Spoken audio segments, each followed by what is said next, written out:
Hello friends, आपके सामने BHU LLB 3 years का इंट्रेंस का 2020 का ये पेपर है। इसमें पैटर्न में कई बदलाव दिख रहे हैं और ये आने वाले LLB इंट्रेंस एग्ज़ाम्स के लिए बहुत ही महत्वपूर्ण हो सकता है। जैसे जो लोग DU ला या इलाहाबाद यूनिवर्सिटी के लिए तैयारी कर रहे हैं या फिर क्लैट के लिए भी इसके कई क्वेश्चन बहुत ही महत्वपूर्ण हो सकते हैं। तो आइए देखते हैं। इसमें पहला क्वेश्चन है, किसी भारतीय उच्च न्यायालय की प्रथम महिला मुख्य न्यायाधीश कौन थी? इसका सही आंसर है न्यायमूर्ति लीला सेठ। अगला क्वेश्चन है, भारत में जब राष्ट्रपति और उपराष्ट्रपति के पद खाली हों तो उनके कार्यों को कौन निष्पादित करता है? इसका सही आंसर है भारत का मुख्य न्यायाधीश। संसद के दोनों सदनों की संयुक्त बैठक की अध्यक्षता कौन करता है? आंसर है सी यानी लोकसभा का अध्यक्ष। एमिकस क्यूरी से तात्पर्य है न्यायालय मित्र। संसद के सदनों को आहूत करने की शक्ति निहित है। इसका आंसर है 1 यानी राष्ट्रपति में। यदि भारत के राष्ट्रपति इस्तीफा देना चाहें तो वह अपना त्यागपत्र किसे संबोधित करेंगे? इसका सही आंसर है भारत के उपराष्ट्रपति को। निम्न में से किस वाद में उच्चतम न्यायालय ने उभयलिंगियों के अधिकारों को मान्यता प्रदान की है? इसका सही आंसर है 2 यानी नेशनल लीगल सर्विसेज अथॉरिटी बनाम भारत संघ 2014। दोस्तों, सही आंसर रेड कलर से मार्क किए गए हैं, आप भ्रमित न हों। भारत के राष्ट्रपति पर निम्न में से किस आधार पर महाभियोग चलाया जा सकता है? इसका सही आंसर है वायलेशन ऑफ कॉन्स्टिट्यूशन। संविधान का उल्लंघन एकमात्र ऐसा आधार है जिसके आधार पर राष्ट्रपति पर महाभियोग चलाया जाता है। अनुच्छेद 20(1) में भूतलक्षी प्रभाव से तात्पर्य है। इसका सही आंसर है 1 यानी विधि जो भूतलक्षी दंड का प्रावधान करती हो। राज्यों की काउंसिल का सदस्य बनने के लिए न्यूनतम आयु सीमा है। इसका सटीक आंसर है 30 इयर्स। लोक कार्यालय के सदोष ग्रहण को खाली करवाया जा सकता है। इसका सही आंसर है 1 यानी अधिकार परीक्षा याचिका। राज्य के नीति निर्देशक तत्व हैं। यहाँ पर 2 स्टेटमेंट हैं।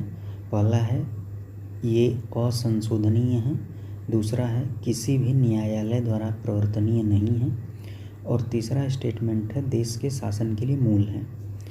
इसका सही आंसर है बी और सी यानी ये किसी भी न्यायालय द्वारा प्रवर्तनीय नहीं है और देश के शासन के लिए मूल है, लेकिन इनमें संशोधन हो सकता है। क्रूरता किसके लिए आधार है? इसका सही आंसर है 1 यानी तलाक। कुछ संधियां दी गई हैं, उनका सीक्वेंस बताना है, तो हम इसको देख लेते हैं। The consular relations for Vienna अभिसमय ये 1963 में आया था। The general agreement on tariffs and trade ये 1947 में आया था और द डिक्लेरेशन ऑफ पेरिस ये 1856 में आया था।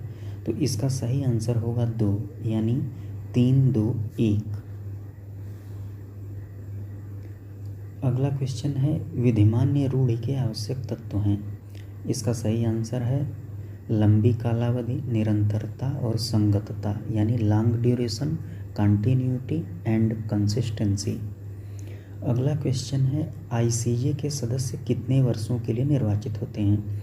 इसका सही आंसर है 9 वर्ष। संविदा के निर्माण में सही क्रम कौन सा है? इसका सही आंसर है 4 यानी प्रस्ताव, स्वीकृति, प्रतिफल, करार। अगला क्वेश्चन है, किस वाद में उच्चतम न्यायालय ने यह प्रतिपादित किया कि प्रस्तावना संविधान का भाग नहीं है? इसका सही आंसर है 2 यानी बेरुबारी केस।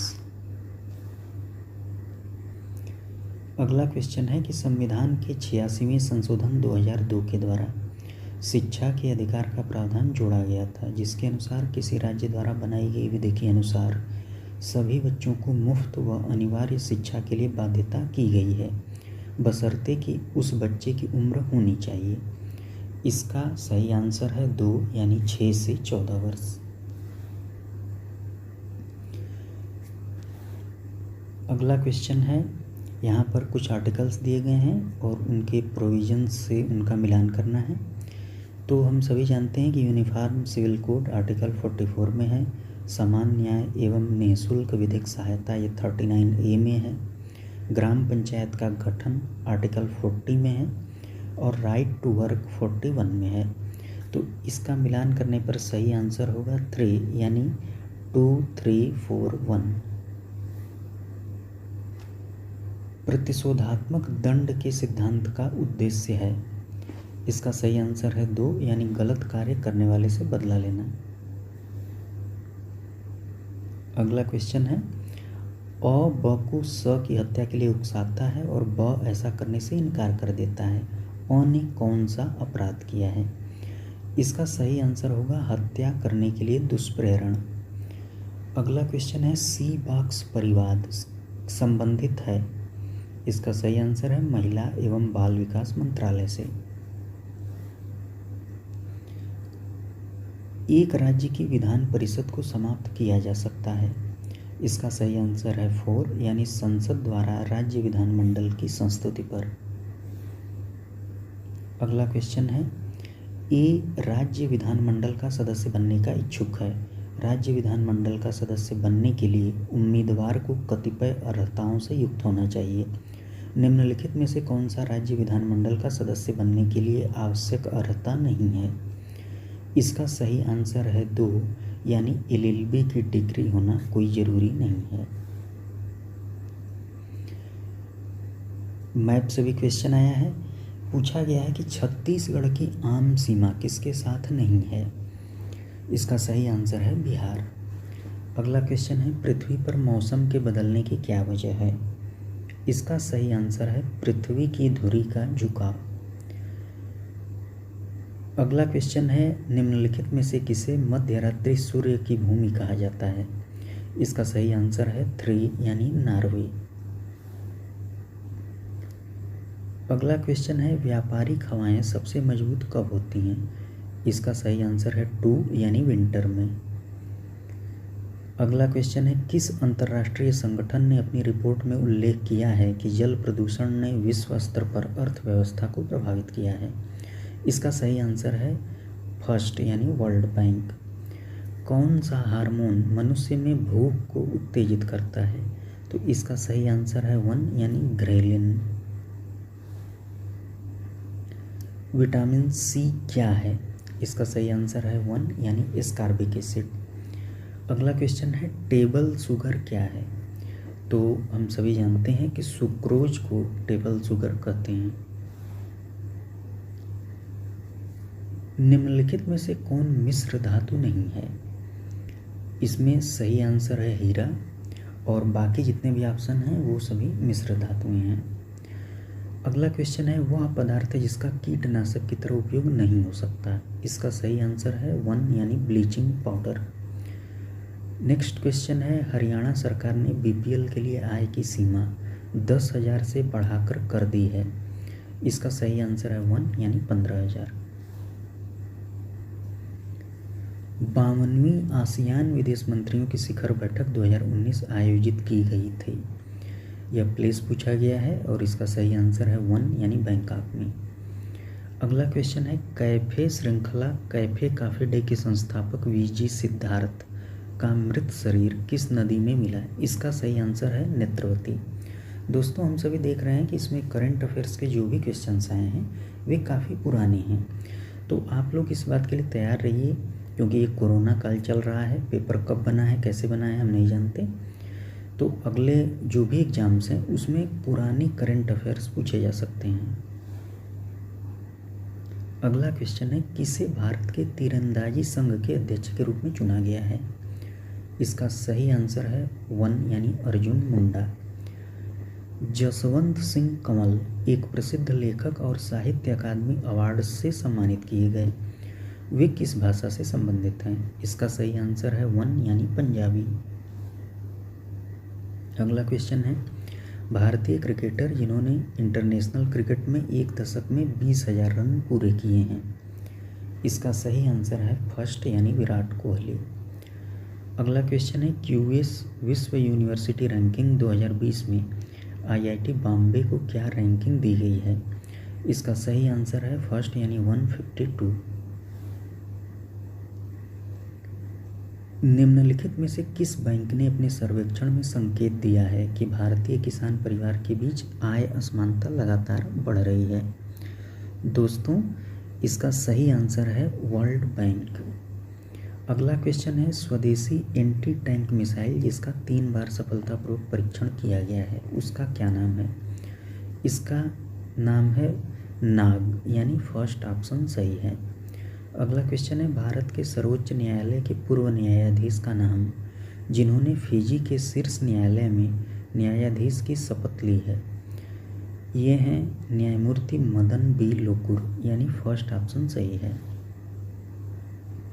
अगला क्वेश्चन है, भारत के सर्वोच्च न्यायालय ने डिस्क जॉकी सेवा को पूर्ण प्रतिबंध से बचाया है जो कि किस उच्च न्यायालय द्वारा लगाया गया था। इसका सही ऑप्शन है इलाहाबाद हाई कोर्ट ने यह प्रतिबंध लगाया था, जिसको कि बाद में सुप्रीम कोर्ट ने हटा दिया था।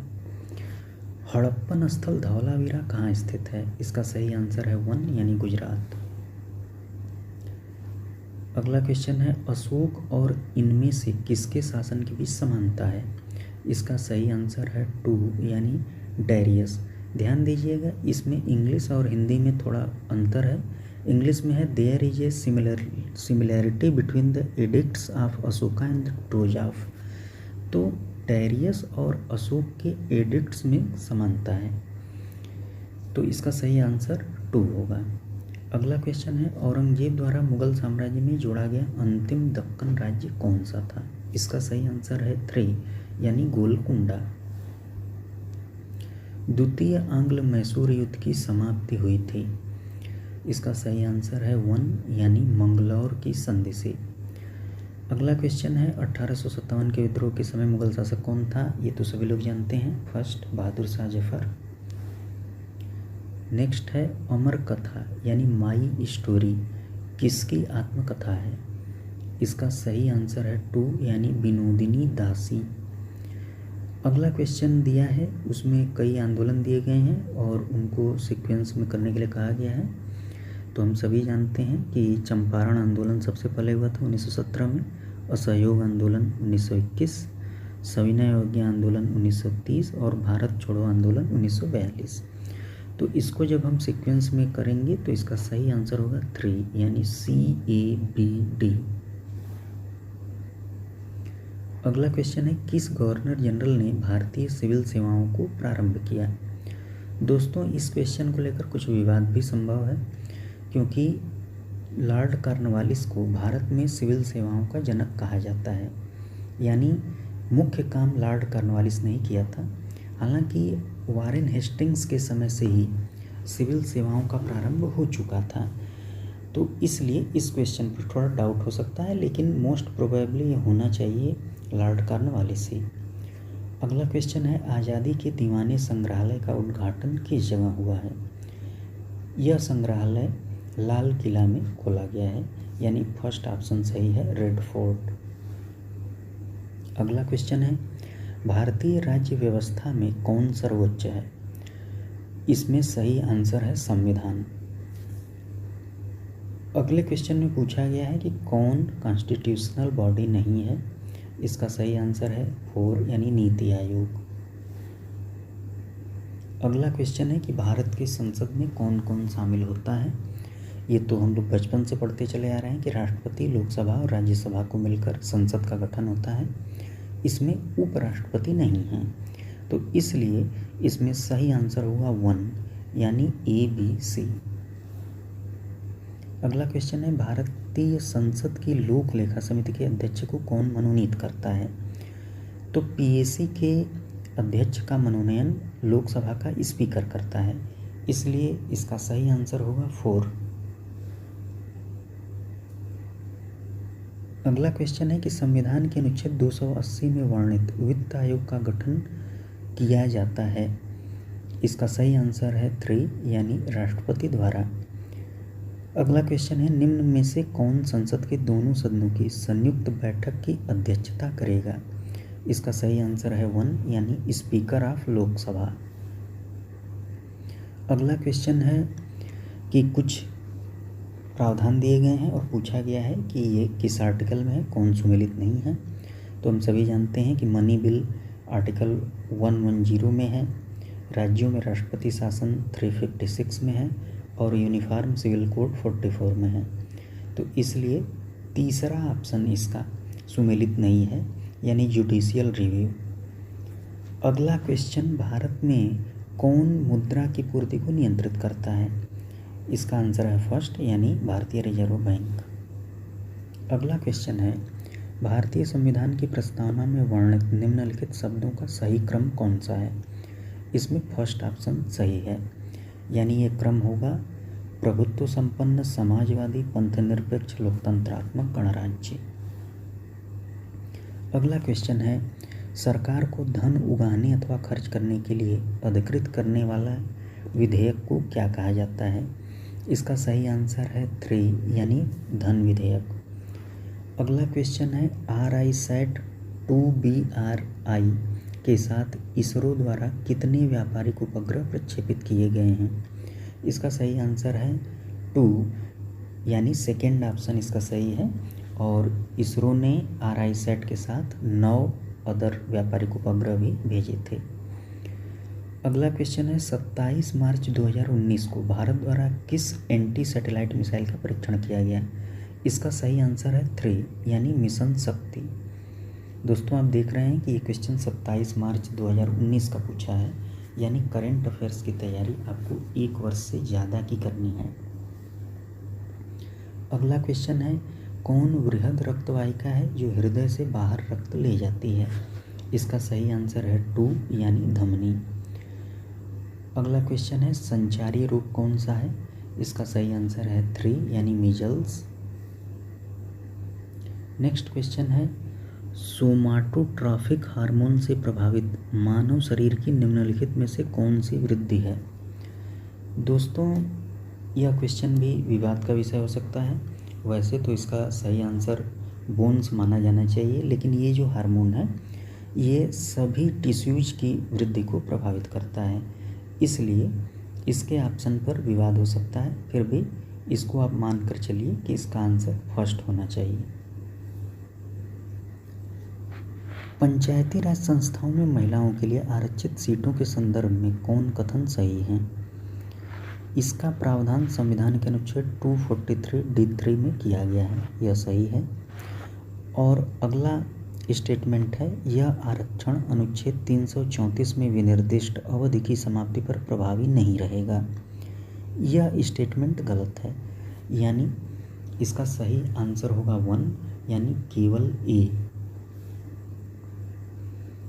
भारतीय संविधान की व्याख्या करने का अंतिम प्राधिकारी है? इसका सही आंसर है 4 यानी सुप्रीम कोर्ट। निम्न में से कौन राज्य सरकार और स्थानीय सरकार के बीच राजस्व बंटवारे के लिए उत्तरदायी है? इसका सही आंसर है 2 यानी राज्य वित्त आयोग। अगला क्वेश्चन है, अनुसूचित जातियों और अनुसूचित जनजातियों के लिए एक राष्ट्रीय आयोग गठित करने का प्रावधान संविधान के किस अनुच्छेद के अंतर्गत किया गया है? इसका सही आंसर है 338 और 338A यानी इसका पहला ऑप्शन सही है। निम्न में से किस एक का भारतीय संविधान की प्रस्तावना में उल्लेख नहीं है? तो इसका सही आंसर है 4 यानी फेडरल वर्ड संविधान की प्रस्तावना में उल्लेखित नहीं है। संविधान के किस अनुच्छेद के अंतर्गत भारत के राष्ट्रपति द्वारा राष्ट्रीय आपात की घोषणा की जा सकती है? यह अनुच्छेद है 352 यानी फर्स्ट ऑप्शन सही है। अगला क्वेश्चन है, भारतीय संविधान के किस अनुच्छेद के अंतर्गत सुप्रीम कोर्ट को अपने ही निर्णय तथा आदेश के पुनर्विलोकन करने की शक्ति प्राप्त है? इसका सही आंसर है 3 यानी आर्टिकल 137। अगला क्वेश्चन है, कौन सा भारतीय संविधान के भाग 4A यानी मूलभूत कर्तव्य में वर्णित नहीं है? इसका सही आंसर है 4 यानी अपने माता पिता और गुरुओं का आदर करना। ये फंडामेंटल ड्यूटीज में नहीं है। अगला क्वेश्चन है मानवाधिकारों की अवधारणा का प्रमुख बल है। इसका सही आंसर होगा 4 यानी मानव होने के नाते मानव गरिमा। अगला क्वेश्चन है पूरा यानी providing urban amenities in rural areas सबसे पहले किसने प्रस्तुत किया था। इसका सही आंसर है 1 यानी APJ अब्दुल कलाम। लोकसभा के अध्यक्ष के बारे में कौन सा कथन सही है। उसके पास अनिश्चित काल तक सदन को स्थगित करने की शक्ति है, यह सही है। वह उपाध्यक्ष को लिखकर अपना पद त्याग सकता है, यह भी सही है। उसके पास सत्रावसान के बाद भी सदन को बुलाने की शक्ति है, ये गलत है। और सदन के विघटन के बाद नई लोकसभा के प्रथम अधिवेशन के ठीक पहले तक वह अपने पद को रिक्त नहीं करेगा, यह सही है। यानी इन सभी स्टेटमेंट में तीसरा स्टेटमेंट गलत है, क्योंकि सत्रावसान के बाद सदन को बुलाने की शक्ति राष्ट्रपति में होती है, न कि लोकसभा अध्यक्ष के पास। संविधान की 11वीं अनुसूची में किसका वर्णन है। इसका सही आंसर है 2 यानी पंचायती राज। अगला क्वेश्चन है भारत के नियंत्रक एवं महालेखा परीक्षक के संबंध में कौन सा सही नहीं है। इसका सही आंसर है 4 यानी उनको राष्ट्रपति पद से हटा सकते हैं, यही गलत है। क्योंकि हम सभी जानते हैं कि कैग को हटाने के लिए वही प्रक्रिया और नियम लागू होते हैं जो सुप्रीम कोर्ट के जजेज को हटाने के लिए लागू होते हैं, इसलिए उन्हें राष्ट्रपति नहीं हटा सकते। अगला क्वेश्चन है निर्वाचन आयुक्त को हटाया जा सकता है। इसका सही आंसर है 3 यानी मुख्य निर्वाचन आयुक्त के परामर्श पर राष्ट्रपति द्वारा। अगला क्वेश्चन है सर्वोच्च न्यायालय का न्यायाधीश किसको पत्र लिखकर अपना पद त्याग सकता है। इसका सही आंसर है 2 यानी राष्ट्रपति को। अब कुछ स्टेटमेंट दिए गए हैं राज्यसभा के विषय में और पूछा गया है कि कौन सा सही नहीं है। तो फर्स्ट स्टेटमेंट है इसे भंग नहीं किया जा सकता, यह सही है। इसका कार्यकाल 5 वर्ष का होता है। हम सभी जानते हैं कि राज्यसभा का कार्यकाल 6 वर्ष का होता है, इसलिए ये गलत है। अगला स्टेटमेंट है प्रत्येक 2 वर्ष के बाद इसके 1/3 सदस्यों का कार्यकाल समाप्त हो जाता है, यह भी सही है। और अगला कथन है इसके सदस्य 25 वर्ष से कम आयु के नहीं होंगे, ये गलत है। यानी इसका पहला स्टेटमेंट और तीसरा स्टेटमेंट सही हुआ, यानी A और C दोनों सही हैं। अगला क्वेश्चन है राज्यसभा का पदेन सभापति कौन होता है। इसका सही आंसर है 2 यानी उपराष्ट्रपति। अगला क्वेश्चन है भारतीय संविधान का अनुच्छेद 1 भारत को घोषित करता है। इसका सही आंसर है 2 यानी राज्यों का संघ। अगला क्वेश्चन है भारत के संविधान में वर्णित कुल कितनी अनुसूचियां हैं। इसका सही आंसर है 12 यानी तीसरा ऑप्शन सही है। न्यायमूर्ति राजेंद्र सच्चर समिति से संदर्भित है। इसका सही आंसर है 2 यानी मुस्लिम समुदाय के पिछड़ेपन पर राजेंद्र सच्चर समिति का गठन किया गया था।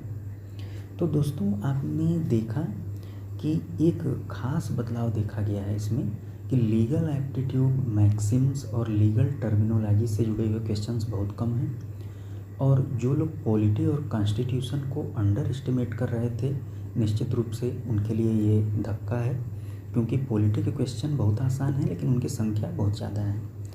इसके अलावा इस पेपर में ये भी देखा गया है कि रीजनिंग से जुड़े हुए क्वेश्चन बहुत कम रहे हैं और मैथमेटिक्स से जुड़े हुए क्वेश्चन ज़्यादा रहे हैं।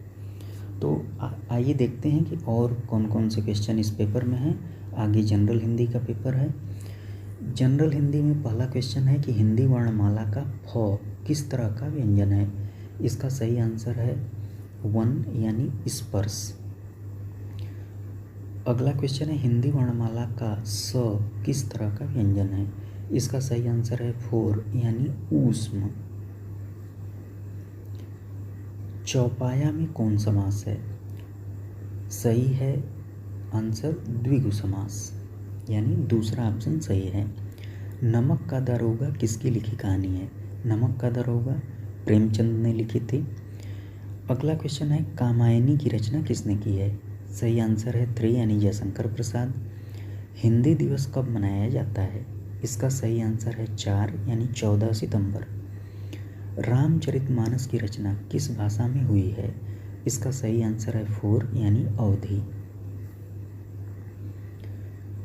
आगे एक दोहा दिया गया है, दृग उर्जत टूटत कुटुम जुरत चतुरचित प्रीत परत गांठ दुर्जन हिये नई दई यह रीत। इसके रचनाकार का नाम पूछा गया है, तो इसका सही आंसर है 2 यानी बिहारी। रश्मिरथी हम सभी जानते हैं कि रामधारी सिंह दिनकर ने लिखी थी। और मैला आंचल उपन्यास के लेखक का नाम पूछा गया है, इसका सही आंसर है 3 यानी फणीश्वर नाथ रेणु। एक पंक्ति दी हुई है, चारु चंद की चंचल किरणें खेल रही थीं जलथल में। इस काव्य पंक्ति में कौन सा अलंकार है? इसका सही आंसर है 2 यानी अनुप्रास। अगला क्वेश्चन है, हिंदी क्षेत्र से प्रकाशित होने वाला पहला अखबार कौन सा है? इसका सही आंसर है बनारस अखबार। मुक्त का सही विलोम क्या होगा? इसका सही आंसर है 4 यानी बद्ध। अगला क्वेश्चन है, चिकना घड़ा मुहावरे का सही अर्थ चयनित कीजिए। इसका सही आंसर है बेशर्म। अगला क्वेश्चन है, कौन सा शब्द प्रोत्साहन का समानार्थी नहीं है? इसका सही आंसर है 1 यानी उकसाना प्रोत्साहन का समानार्थी नहीं है। इसी तरह शुद्ध वर्तनी पूछी गई है। जो ऑप्शन दिए गए हैं उसमें पूजनीय शुद्ध शब्द है, बाकी सभी में कुछ न कुछ गड़बड़ है। अगला क्वेश्चन है, उन्नति में किस उपसर्ग का नियोजन किया गया है? तो उन्नति में उत उपसर्ग होता है, इसलिए सही आंसर है 4। अगला क्वेश्चन है कि कौन सा अग्नि का तद्भव नहीं है? तो इसका सही आंसर है 1 यानी अगुण अग्नि का तद्भव नहीं है। वादी शब्द का विलोम शब्द पूछा गया है, इसका सही आंसर है 4 यानी प्रतिवादी। और न्यायालय का संधि विच्छेद पूछा गया है, इसका सही आंसर है 2 यानी न्याय धन आलय। दोस्तों, यह पेपर उन लोगों के लिए बहुत ही महत्वपूर्ण है जो आगे कोई लॉ एंट्रेंस का एग्ज़ाम देने जा रहे हैं या लॉ से जुड़ा हुआ कोई एग्ज़ाम देने जा रहे हैं। कुछ प्रश्न सीधे सीधे मिल सकते हैं, इसलिए इन प्रश्नों को ध्यान में रखिएगा। इसके अलावा इस पेपर में जनरल इंग्लिश के भी कुछ क्वेश्चंस हैं और ये क्वेश्चंस बहुत ही आसान ही दिख रहे हैं, इसको आप देख सकते हैं। जनरल इंग्लिश के भी 20 क्वेश्चंस रहे हैं और ये ज़्यादा टफ नहीं है, लेकिन हमने जनरल इंग्लिश और मैथमेटिक्स के क्वेश्चंस के लिए एक अगला वीडियो बनाने का प्लान किया है। तो इससे जुड़े हुए क्वेश्चंस का आंसर हम अगले वीडियो में देंगे। हम जल्दीबाजी में कुछ गलत आंसर नहीं देना चाहते। जहाँ तक मैथमेटिक्स के क्वेश्चंस की बात है, इसको आप देखिए, ये निश्चित रूप से इस बार थोड़े टफ पूछे गए हैं पूर्व वर्षों की तुलना में। और जो लोग रेगुलर प्रैक्टिस करते रहे होंगे मैथ की, वहीं इसको सॉल्व कर पाएंगे। और ख़ास बात ये भी देखी गई है कि पहले बहुत बड़ी मात्रा में रीजनिंग के क्वेश्चन पूछे जाते थे, जो कि इस बार बहुत कम रहे हैं। और मैथमेटिक्स के क्वेश्चंस की संख्या ज़्यादा रही है, या कई क्वेश्चन ऐसे पूछे गए हैं जो कि फार्मूला बेस्ड हैं। तो इस बार एग्ज़ाम देने वालों की संख्या भी कम रही है। इससे लगता है कि मेरिट लो जाएगी, लेकिन जिस ढंग का ये पेपर है उसमें निश्चित रूप से जिन कैंडिडेट्स की मैथमेटिक्स अच्छी होगी वे ज़्यादा स्कोर करेंगे। और आप देख ही रहे हैं कि जो जनरल स्टडीज़ के क्वेश्चन हैं वे ज़्यादा टफ नहीं हैं। तो क्वेश्चन पेपर जो है ये बहुत ही महत्वपूर्ण है आप लोगों के लिए। इसको आप जो मैथमेटिक्स के क्वेश्चन है अभी आप देख सकते हैं वीडियो पॉज करके, और बाकी जो इसके आंसर्स हैं हम जल्दी ही दूसरे वीडियो में उसको आपके सामने पेश करेंगे। और ख़ास बात ये भी है कि लॉ से जुड़े हुए हमने कई प्रोग्राम लॉन्च किए हैं। तो लॉ से जुड़े हुए वीडियो के लेटेस्ट अपडेट पाने के लिए हमारे चैनल को सब्सक्राइब कर लें और इस वीडियो को लाइक और शेयर करना ना भूलें। और हम आशा करते हैं कि जल्दी ही मिलेंगे फिर आपसे अगले वीडियो में। तो आप सभी का बहुत बहुत धन्यवाद।